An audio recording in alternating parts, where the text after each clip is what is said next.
I'll admit it, I'm not the kind of guy who usually helps out his neighbors. But that summer morning as the sun lazily stretched above our quiet suburb and my dad's old lawnmower growled stubbornly under my hands, something changed. I was standing by the fence catching a glimpse of her out of the corner of my eye. Mrs. Clark. Everyone in the neighborhood just called her Linda from the Maple House, 52 years old, always elegant with a trace of quiet tiredness in her gaze. My mom used to say she had taught literature at the local college, but after her husband died, she'd sort of vanished from public life. Still, there was something about her, a beauty that hadn't faded with age, but somehow deepened. Jacob. Her voice came from the other side of the fence, melodic and calm. I shut off the mower and wiped my forehead. Yes. My lawnmower's acting up again. Would you mind taking a look? I mean, if you're not too busy. That was the first time I saw her smile up close. She held a glass of lemonade, looking a bit uncertain. Not the untouchable Mrs. Clark everyone was slightly afraid to ask how she was doing. No, she looked real. Sure, I'll finish up here and head over, I said, trying not to sound too eager. Her yard looked like a magazine spread, but the mower sat abandoned in the middle of the grass dead. I knelt down, checked the filter, the fuel tank. Whatever was wrong with it didn't matter. I was already captivated by the scent of mint in the air. Her presence, the sound of her voice coming from the porch. You think it's dead for good, she joked lightly. I think it's just old, like everything around here, I said, and immediately panicked that she might take offense, but she just laughed. Then she fell quiet, standing there on the porch watching me. And then she said something that stopped my world for a second. Come inside, please. The tools are in there, and I'd like to talk. The house was tidy, but had that lived-in quietness that spoke of someone who had gotten used to being alone. Pictures on the mantel, her and a smiling man, books stacked here and there, knitting tossed onto a chair, and suddenly silence. I turned around and saw her standing in the doorway, no longer in her casual shirt from earlier, but in pajamas with Mickey Mouse on them. I froze. She must have been changing and didn't expect me to come in so quickly. Oh, she gasped, clutching a robe. I forgot you were already inside. It's fine, I stammered. Nice pajamas. She laughed genuinely with a bit of embarrassment, not flirtation, and somehow that made her even more human. In that moment, she wasn't a legend or some perfect figure. She was just a woman, and for some reason, I liked that even more. Tea, she offered. I'd love some. We walked into the kitchen. She set the kettle on the stove, and I sat at the table where two magazines lay, one about gardening, the other full of crossword puzzles. The scent of lemon and mint slowly filled the room. Linda quietly poured the tea and placed the cups gently in front of us. I brought this tea back from New Mexico, she said. My friend claims it cures loneliness. I don't believe in that kind of thing, but why not try? I smiled and took a sip. The tea was sharp with a hint of bitterness, but it wasn't the tea that mattered. It was how we sat across from each other in stillness without rushing. I don't usually let people into my home, she said, especially boys young enough to be my son, well, my former son. He didn't die. He just disappeared from my life. She paused, staring into the steam rising from her cup. Her voice was steady, but something hidden trembled underneath it. He left 5 years ago, didn't say where. Every year he sends a postcard, no return address. This year from the desert, last year from Alaska. He wanders, and I wait. You're not lonely, I said. You're just real. She looked at me for a long time, then smiled, not politely, but like she meant it. You should be a writer, not a lawn guy. I'm not ruling out that career path, I replied. We both laughed, and in that laughter was something ordinary, simple, but alive. After we finished our tea, she showed me where the tools were: wrenches, a screwdriver, a can of WD-40. I grabbed everything and headed out to her lifeless mower. The sun was already climbing higher, warm July sincere, and for the first time in a long while, I didn't feel like going home. After we finished our tea, the cup still warm, and the air heavy with hints of jasmine and vanilla, I stood up, thanked her, and grabbed the toolbox from the hallway. Mrs. Clark silently walked me to the door. We exchanged a glance, one of those glances that say more than words. There was still plenty of daylight left, and I had made a promise to figure out what was wrong with her stubborn lawnmower. Outside, the heat hadn't let up. If anything, it had gotten thicker, heavier. I crouched next to her old Toro, unscrewed the engine cover, checked the spark plug, the fuel tank, the air filter. Everything seemed intact, but when I tried to start it, nothing, not even a cough. The silence was insulting, like the machine was mocking me. An hour passed, then another and another. I even pulled out my phone and looked for tutorials on YouTube, but apparently this specific model was so ancient that even the internet had given up on it. It looked like something brought over on the Mayflower. By the time the sun started slipping behind the rooftops, I heard a familiar voice. Jacob. It was my mom. She had walked over from our house holding a tray of pastries, looking at me from the sidewalk like I was a stray she wasn't sure she should feed. What are you doing at Linda's? I sat down on the grass, wiped my hands on my jeans, and tried not to look like a teenage vandal caught red-handed. The mower's broken. I was trying to fix it seriously. What about our lawn?" she asked, eyebrows raised. I didn't get to it yet. Then why have you spent the whole day at the neighbor's?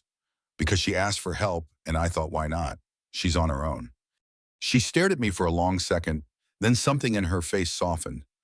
Maybe it was my voice, or maybe she was just impressed I was helping someone besides myself.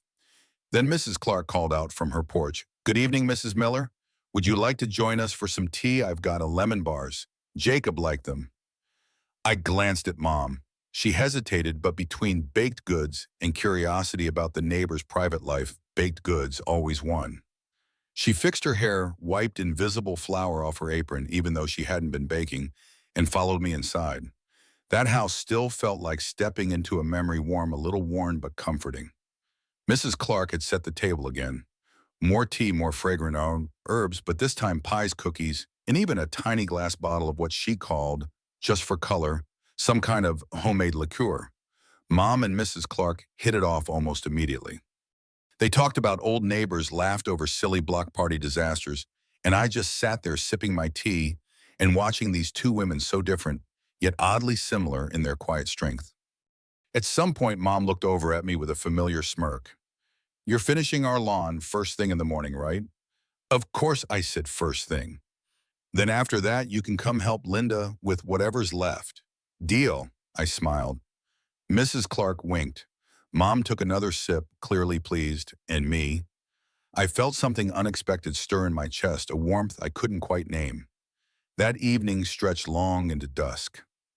When he finally stepped outside, stars were already blinking in the sky. The air felt fresher than it had all day, like the world had exhaled. "You know," Mom said as we walked home, "you did a good thing today. Maybe you should keep stopping by Mrs. Clark's more often. She's a good woman." "I know," I said, and I meant it. The morning sun was already slipping through the blinds when I rolled out of bed. My legs felt like lead, but I had made a promise, and that meant I had to mow twice. I threw on a t-shirt, grabbed a granola bar, and headed outside. Our backyard wasn't in catastrophic shape, but Mom would have noticed even a single rebellious blade of grass. 35 minutes later, I parked the mower in the garage, grabbed the old manual one, the squeaky one that screamed around corners worse than a kettle, and made my way to Mrs. Clark's house. Her yard looked even cozier in the morning light. The flowers were in full bloom. The white porch looked like it belonged on the cover of a romantic novel. As soon as I stepped onto the walkway, the front door opened. She stood there in a pink robe with cartoon cats on it. "Good morning, Jacob," she smiled. "Tea later." "Of course, just give me half an hour. I'll finish the front lawn and we can sit." I smiled back. "Perfect," she winked. "I'll try not to make it too strong this time." I laughed and got to work. The mower creaked and groaned, but it got the job done.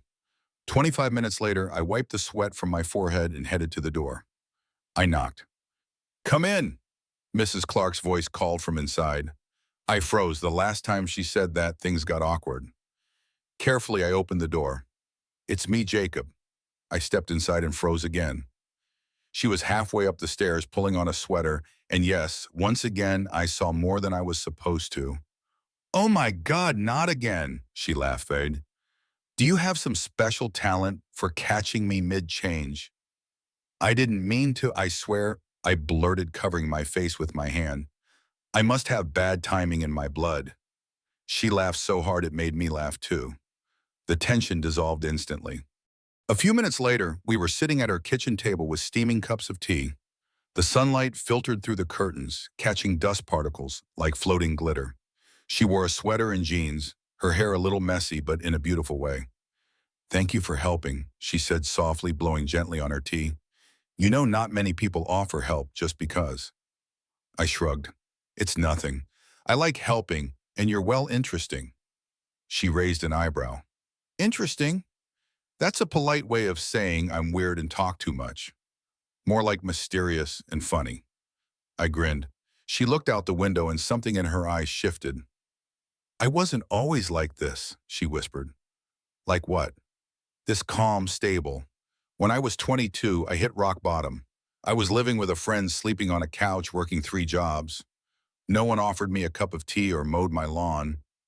Seriously, dead serious. I had 3 t-shirts on rotation, lived on instant noodles, but I kept going. I had no other choice." I stayed quiet. It was hard to picture this version of her so different from the confident woman sitting across from me. "You held it together well," I said. She smiled a little sadly. "Sometimes I think so. Other times I'm not so sure." We sat in silence for a bit longer. Then she stood up. "All right, enough philosophy. That lawn won't mow itself." I gave her a mock salute and headed outside. The rest of the day passed with the steady hum of the mower chewing through grass. The sun began to dip, and then, "Dinner's almost ready," she called from the porch. "I'm good. Really, you don't have to," I started. "Shoo, you're eating, end of discussion." Couldn't say no. On the table, grilled chicken, mashed potato salad like something out of a restaurant. "This is wow," I murmured. "Better than noodles, right?" We laughed. Then she handed me an envelope. "For your work." I shook my head. "No, that's not why I came." "Jacob, please." "No, you've been kind to me. That's enough." She sighed and put the envelope away. "All right then, I'll feed you and mentor you. Deal." As I was getting ready to leave, she stepped out onto the porch with me. The sky had darkened, stars beginning to twinkle. "Thank you, Jacob," she said softly. "Always happy to help." And then she hugged me firmly, genuinely, and kissed me on the cheek. I froze, and right at that moment, a car turned into the driveway next door. "Mom." Her eyes through the windshield locked onto us. Her face took on the same expression she had when she once found half a cake in the fridge with no explanation.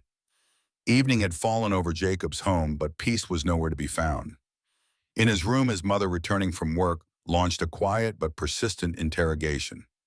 "What was that, Jacob?" She began, looking at her son with suspicion that quickly turned into worry. "How did you even end up at Mrs. Clark's, and what was that about the kiss? You owe me an explanation." Jacob sighed deeply and started telling her everything, how it all happened, how he accidentally saw her, how he helped with the lawnmower, how he just wanted to be a polite and helpful neighbor. His words flowed evenly, without excess emotion, like an old tape playing over and over again. It seemed his mother calmed down, but the next evening the conversation with his father gave everything a different tone. "I understand, son," his father said quietly when they were alone in the kitchen, "that you want to help. That's honest and manly, but there's something you need to know." Jacob listened attentively, as if he had been waiting for this moment. "Mrs. Clark," his father sighed and sank deeper into his chair, "has a bad reputation. She's been alone for over 10 years, and you're not the first one she's invited into her home." Jacob's eyes widened. "I helped her myself," his father confessed, "and you know it nearly destroyed our family. She knows how to catch people in her web." Silence filled the room. Jacob recalled moments from his childhood, hints in uneasy evenings when his parents quietly but deeply argued. "Maybe," he whispered to himself, "Mrs. Clark was planning something with me or with Decade." That kiss on the cheek now didn't seem so accidental. The evening turned into night. Jacob lay in bed trying to let go of his thoughts, but sleep wouldn't come. He tossed and turned, thinking about everything that happened and what might still happen. Finally, only at dawn did his mind calm a little, and he fell asleep with a heavy but clear heart. It was a quiet Saturday morning, the kind when the sun gently stretched its warm fingers over the neighborhood, painting everything in soft gold. Jacob was already outside, toolbox in hand, focused on fixing the fence right across Mrs. Clark's house. The old wood had seen better days, creaking and groaning desperately in need of repair. As he hammered and adjusted the worn planks, he suddenly felt a familiar gaze peering through the slightly open window. Mrs. Clark's face appeared framed by light curtains. "Good morning, Jacob," she called cheerfully, her voice warm and inviting. Jacob wiped the sweat from his brow and smiled back. "Morning, Mrs. Clark. Come inside for some tea once you're done," she offered, her tone carrying a friendly warmth that was hard to resist. Jacob hesitated for just a moment. His father's words echoed in his mind, warning him about the woman's reputation, about the risks of getting too close. But youth and curiosity had their own plans. "Sure, I'll be there in a bit," he replied. He glanced back at the fence and silently promised himself he'd finish quickly. When Jacob stepped inside Mrs. Clark's house, the atmosphere was different than before, softer, cozier, filled with the scent of freshly brewed tea and something faintly floral. She looked radiant, not at all like the 52-year-old widow he'd imagined, but rather a slender, tall woman who could easily pass for 40. The light danced on her dark hair, and her smile was effortless, as if she had an endless supply of joy bottled inside her. Then, quite unexpectedly, as Jacob turned to hang his jacket, he caught sight of Mrs. Clark shifting her blouse in a way that was no accident this time. She didn't try to hide the confident glance she threw over her shoulder. It froze Jacob in place. God, she's beautiful, he thought, heart pounding. For a moment, words failed him. The room seemed smaller, charged with an electric tension that was impossible to ignore. They moved to the living room, and soon a teapot was pouring soft streams of amber liquid into delicate cups. The conversation flowed naturally. Mrs. Clark talked about herself, her childhood memories filled with laughter and hardship, her passion for morning jogs, and how she had discovered yoga as a way to keep her mind calm. She spoke about the loneliness that came with living alone for so long, but also about small joys she cherished. Her eyes sparkled as she looked at Jacob, not with the cautious reserve of a weary neighbor, but with the genuine warmth of a friend. At one point, she reached out and touched his hand lightly, a friendly, reassuring gesture that made Jacob's heart skip a beat. She laughed, a clear, enchanting sound that filled the room like sunshine. Jacob realized with a start Mrs. Clark was not just a lonely widow. She was a woman alive with stories and charm, someone who could change the entire meaning of his Saturdays. Suddenly, the phone rang. Jacob's phone. It was his father. He answered quickly. "Jacob, I need some help over here. Could you come by?" His father's voice was calm but carried an unmistakable urgency. Jacob glanced at Mrs. Clark, who nodded understandingly, her eyes twinkling with that mischievous spark again. "I'll be right there," he said, standing up. Mrs. Clark walked him to the door, and just as he was about to leave, she pulled him into a gentle embrace and pressed a quick kiss to his cheek. Jacob stood frozen for a second, his mind racing. As he walked away, the cool air hit his face and the weight of realization settled deep inside him. He had stepped right into Mrs. Clark's web. That Saturday, the sun hung heavy in the sky, casting long shadows over the quiet neighborhood. After finishing tea with Mrs. Clark, I slipped out of her house, feeling more confused than ever. There was something magnetic about her, too. Magnetic, and it wasn't just her smile or the way she laughed at my jokes. There was something deeper, something dangerous. I found Dad fixing the gutter on our shed, half humming an old Bruce Springsteen song under his breath. When he saw me, he handed me a wrench without a word. We worked side by side for a while, not saying much, but the questions were burning holes in my brain. "Dad," I finally said, adjusting the ladder, "can I ask you something about Mrs. Clark?" He froze just for a second. His eyes narrowed like he was trying to figure out the safest way through a minefield. "What about her? You said I wasn't the first guy she invited in. You said you helped her before. What did you mean by that?" He gave me a long look, then sighed and sat down on the edge of the tool chest. "Jake, some things are better left in the peto." "Come on," I insisted. "I need to know. Did something happen between you two?" There was a pause, long enough for a bird to flutter past us, long enough for my pulse to rise like a drumbeat.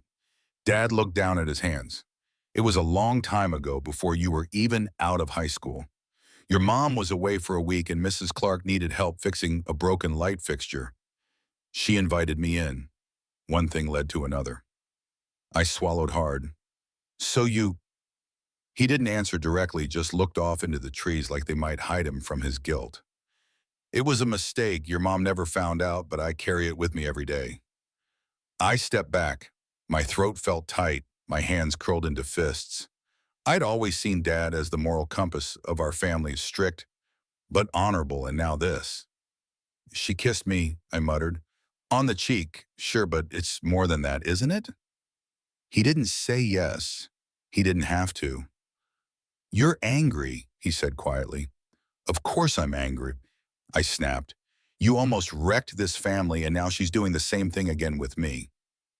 Dad stood up. Jacob, listen to me. Mrs. Clark, she's lonely. She's not a bad person, but she's been through a lot. I think she's just looking for something, connection, comfort, whatever, but you have to be careful. Don't confuse her attention with love. I shook my head and walked away, tools still clutched in my hand. I didn't want advice. I didn't want perspective. I wanted truth, and it felt like everyone around me was too afraid to give it. That night, I didn't sleep. I lay in bed staring at the ceiling fan as it spun slow circles of doubt. I replayed every moment with Mrs. Clark, the looks, the tea, the laughs, the kisses on the cheek. Was it all calculated? Was I just another fool caught in her web?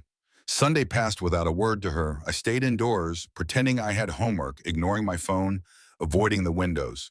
When Monday came, I mowed our backyard but didn't cross the street, not even a glance toward her porch. A full week passed like that. Every day I caught myself looking at her house from behind the curtains. Once I saw her walking her dog and ducked behind the fridge like a kid hiding from his crush. I felt ridiculous, but I also felt betrayed.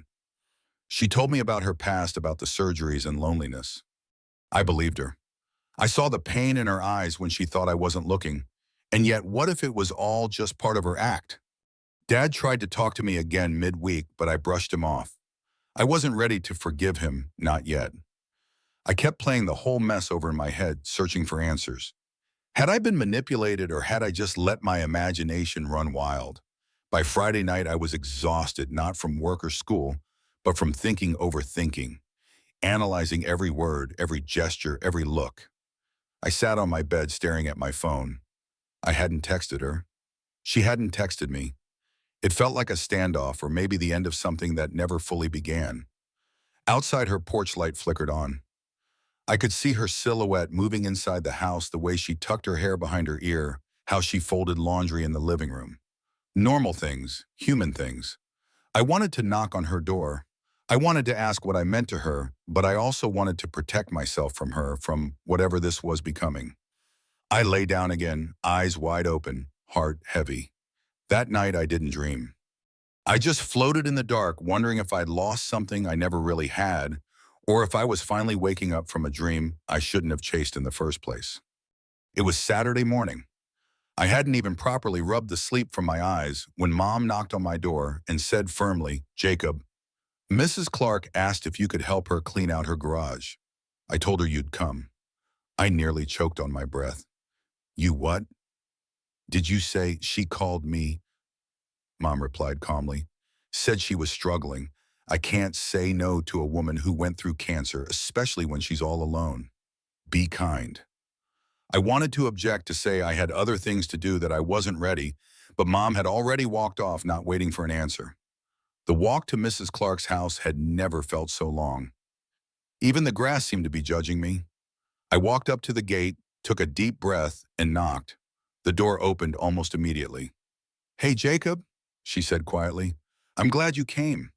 I only nodded. We walked to the garage in silence. It really was a mess. Boxes, old tools, dusty blankets, photo albums with worn corners. I started digging through the junk. She wiped shelves. We worked side by side, but the space between us felt like a canyon. She noticed how distant I was. I could feel it. You're different, she finally said, as we both reached for a box of light bulbs at the same time. It happens, I muttered, not looking her in the eye. After about an hour, she offered me tea. I wanted to say no, but something in her voice, tired as sincere, made me agree. We sat on her porch. The sun was warm, but inside me, ice. My tea cooled faster than I could find the courage to speak. Is everything all right? She asked gently. I swallowed. The silence stretched like a rubber band on the verge of snapping. Just tell me, I said at last. Was my dad, did you two have something? She froze. What? I know, I said. He admitted it. I just don't know who to believe him, you or no one at all. She was quiet for a long time. Her fingers clutched the teacup like it was the only thing keeping her grounded. Your dad helped me, she finally said. After my divorce, I was a wreck and he became close, but we didn't cross the line, not completely. Not completely, I shot back. I lied to myself that it was just friendship, but he came over often. We talked, laughed, drank wine. One night we got very close. He leaned in and I didn't stop him. But your mother saw us through the window. She stormed in like a hurricane, threw him out, cursed me, said I was destroying families, that she was ashamed to live next door to me. I looked away. My mind was a mess. Why didn't you tell me earlier? Because I didn't know what you were to me, she said. At first you were just a kid with a lawnmower, then a friend, then I started feeling something more. And I was afraid of losing you like I lost everything else. So it's all true. It is. She nodded. I didn't ruin your family, Jacob. I was weak and so was he. What happened was human, not evil, just a mistake one we both made. I stared at her, unsure whether to believe her, but her eyes didn't flinch, and there was no lie in them. We went quiet again, but this time the silence wasn't sharp. It was spent like after a long argument where there's nothing left to say. I don't know what to do with all of this, I whispered. You don't need to know, she said. Just be honest with yourself and don't bottle it up because it won't leave until you say it out loud. I finished my tea and stood up. I'm going to go. I understand. She nodded, but I added, I'm done running. Just give me time. She nodded again, barely. There were tears in her eyes, but she didn't cry. I left for the first time without anger, without resentment, just with a weight in my chest and a strange relief that I finally knew the truth. Mom looked at me silently when I got back. I simply said, we talked. And she nodded like a woman who had known the truth all along, but waited for her son to discover it on his own. That evening, I went out to the backyard. The wind rustled the trees, whispering stories of the past. I sat on the old bench and thought not everything in life is black or white. There are shades, mistakes, apologies, fears, feelings, and all of them shape who we become. I didn't mow for Mrs. Clark anymore, but we saw each other, sometimes just a nod over the fence, sometimes a word or two, and one day I had tea with her again. No confusion, no bitterness, just two people who had gone through it all and remained human. I wasn't mowing her lawn anymore, but we still saw each other. A few weeks had passed, no more mowing, no more tea, no more awkward glances. Mrs. Clark didn't ask me for help again, and I didn't go over myself. It was like we had silently agreed to take a break. Still, we hadn't cut ties completely. We saw each other sometimes in the yard, when she watered her flowers, sometimes at the store near the checkout. She would nod, and I'd raise my hand in return, no words, just a warm, mutual understanding in our eyes, not blame but acceptance. What had to happen had happened. My father, I hadn't really talked to him in weeks. Silence settled between us like fog. He tried a few times, but I'd either walk away or pretend to be busy. But one evening when Mom went to her friends and it was just the two of us in the kitchen, I finally stopped. Dad, I said, I'm not angry anymore. He looked surprised. I guess he didn't expect me to speak first. He put down his spoon and just stared at me. I've thought a lot, I went on, and I get it. You weren't perfect, but you're not a villain either. People make mistakes sometimes, and I think you're still my dad. And I love you. I don't say that often, but I said it. He didn't respond right away. His eyes welled up, then he stood up and hugged me. And even though I'm grown now in that moment, I felt like a little boy again, being held by his father who forgives him for breaking something. Thank you, son, he whispered. I really am sorry and I'm proud of you. On Saturday, I went to Tom's, my childhood friend. He had just hooked up a brand new PlayStation 5. We played FIFA, laughed, argued about scores, stuffed ourselves with pizza, and forgot the time. I heard you used to help Mrs. Clark, he asked, eyes still on the screen. Yeah, I said, scoring another goal. Mowed her lawn, helped her with stuff. People say she's weird, lots of rumors. I put the controller down. Inside, she's not weird, Tom. She's just a woman who's been through a lot, and honestly, I feel sorry that people can't see others for who they are. He paused, the game sat quietly, not looking at me. What really happened between you two? I didn't answer right away. Then I said everything and nothing. She showed me that adults aren't gods, that my dad can mess up, that my mom can get furious and still forgive, that you can fall in love with conversations, not bodies, and that sometimes a friend is just someone who makes tea when you're falling apart. Tom didn't say anything for a moment. Then surprisingly, he nodded. You know, that actually sounds kind of deep. Want to play another round? Yeah, but I'm picking Real Madrid this time. Oh, come on, not again, he laughed. We started playing again, but inside something had shifted. I wasn't angry anymore or ashamed or bitter. Everything that was meant to happen had happened, and honestly, I was grateful for all of it, the strange, unpredictable experience.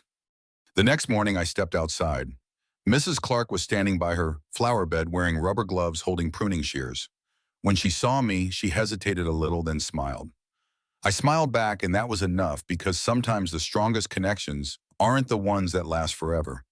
They are the ones that leave peace behind and understanding and maybe a new beginning, not necessarily together, but certainly without resentment.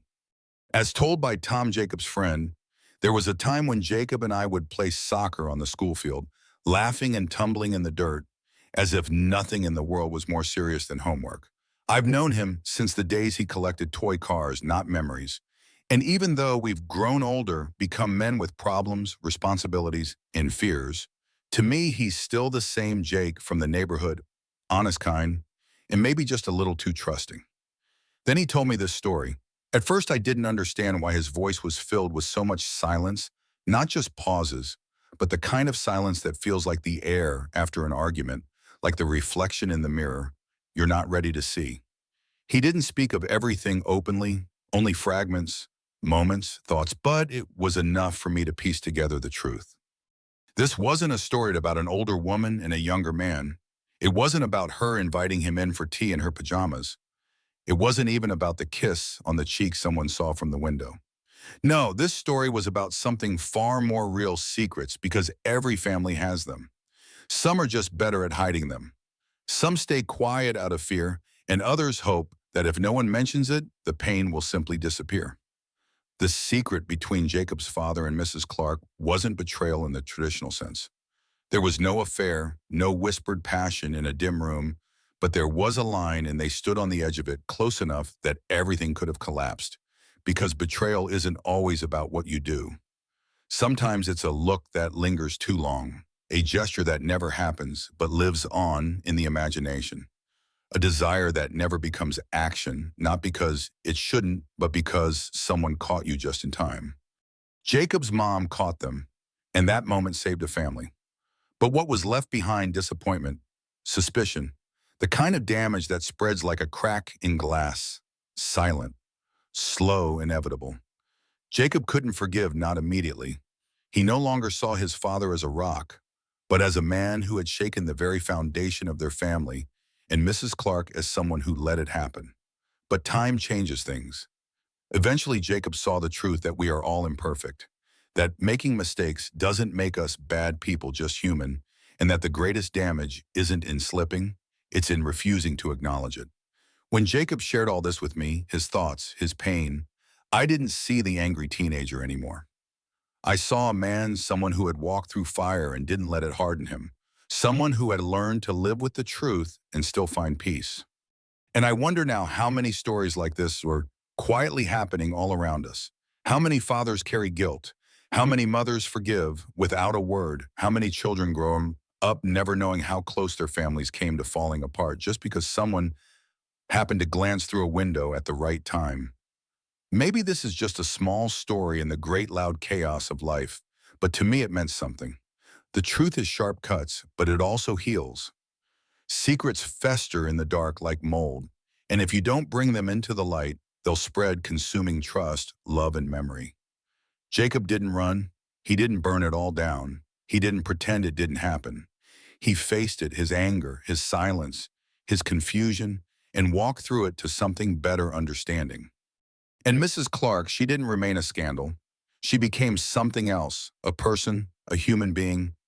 with a past, with loneliness, maybe the loneliest person on the block, because sometimes the most powerful relationships don't end with kisses or breakups. They leave a mark, quiet, permanent, where every word matters and every silence even more so. This was a story about how easy it is to lose yourself and how much harder it is to forgive yourself. But maybe that's what growing up really is. One of the most profound lessons from Jacob's story is the power of empathy and the courage to face uncomfortable truths. Life often presents us with moments that blur the lines between right and wrong, where people we admire reveal their flaws and where trust is tested by secrets. Jacob's journey teaches us that growth comes not from judging others, but from seeking to understand their humanity. Mrs. Clark wasn't a villain, nor was Jacob's father a hero. They were both humans shaped by loneliness, mistakes, and the longing for connection. This story reminds us that forgiveness, whether for others or ourselves, isn't easy, but it's a quiet strength that heals wounds and rebuilds bridges. Jacob's choice to confront his pain, to listen, and to let go of resentment shows us that true maturity lies in embracing life's gray areas with compassion. Every nod over the fence, every shared cup of tea became a step toward peace, proving that even small gestures can mend what's broken. This resonates deeply because we all carry secrets, regrets, or moments we wish we could redo. By choosing understanding over anger, we create space for healing and growth. What's a lesson you have learned from a tough moment in your life? Share your thoughts in the comments below. We'd love to hear your stories. If this tale touched your heart, hit that subscribe button and join our Life Unscripted community for more real heartfelt stories that inspire and connect us all. Don't miss out. Let's keep exploring the beauty of everyday life together.